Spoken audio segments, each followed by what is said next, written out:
La TAC, une variante scientifique de l'hypnose ericksonienne, s'avère hautement efficace dans le traitement de douleurs et de divers troubles mentaux. Malgré cela, l'hypnose a longtemps souffert d'une réputation mitigée en grande partie à cause de son association passée avec le mysticisme.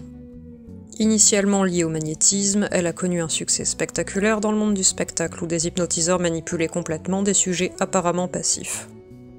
Cependant, ces dernières années, l'hypnose ericksonienne a regagné de l'intérêt dans le milieu scientifique en tant que traitement efficace des troubles aigus ou chroniques, des troubles anxieux, des dépendances et de la dépression.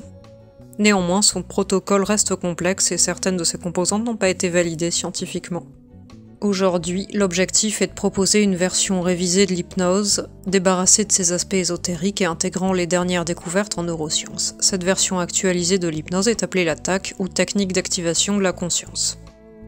Quelles sont les distinctions entre l'hypnose ericksonienne et la TAC ? Des chercheurs en neurosciences ont minutieusement analysé les éléments constitutifs de l'hypnose ericksonienne, les évaluant à la lumière des connaissances scientifiques actuelles. Ils ont adapté ou supprimé certains de ces éléments tout en préservant d'autres. Le résultat est une nouvelle version de l'hypnose qui se démarque de l'ancienne, notamment sur les points suivants. Phase d'induction. Dans la TAC, le patient n'est plus invité à se projeter dans un lieu sûr, mais à se remémorer un moment de sa vie où il réussit un apprentissage. Cette approche déclenche des émotions positives tout en favorisant un sentiment de maîtrise et de succès. Mise en avant du mouvement. Dans la TAC, il est essentiel d'inciter le patient à remettre son esprit en mouvement, que ce soit en lui faisant revivre des sensations corporelles ou en l'engageant dans des visualisations de changement. Cette approche aide les patients qui ont tendance à rester passifs, notamment ceux souffrant de dépression. Abandon de l'inconscient bienveillant. Contrairement à l'hypnose ericksonienne, la TAC n'adopte pas le concept de l'inconscient bienveillant qui n'a jamais été scientifiquement validé.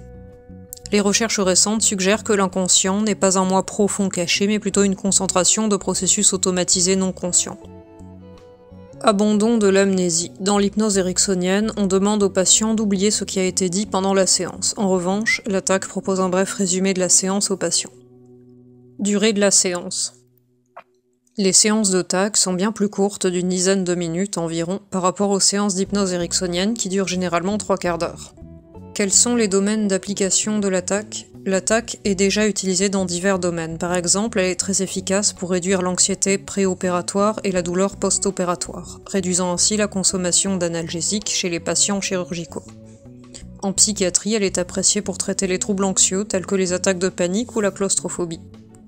La TAC est désormais recommandée pour certains symptômes associés aux troubles psychotiques, contrairement à l'hypnose ericksonienne, qui était contre-indiquée pour de telles pathologies mentales. En fixant des objectifs simples à chaque séance, les patients psychotiques retrouvent progressivement un apaisement profond, souvent accompagné d'une diminution progressive des hallucinations.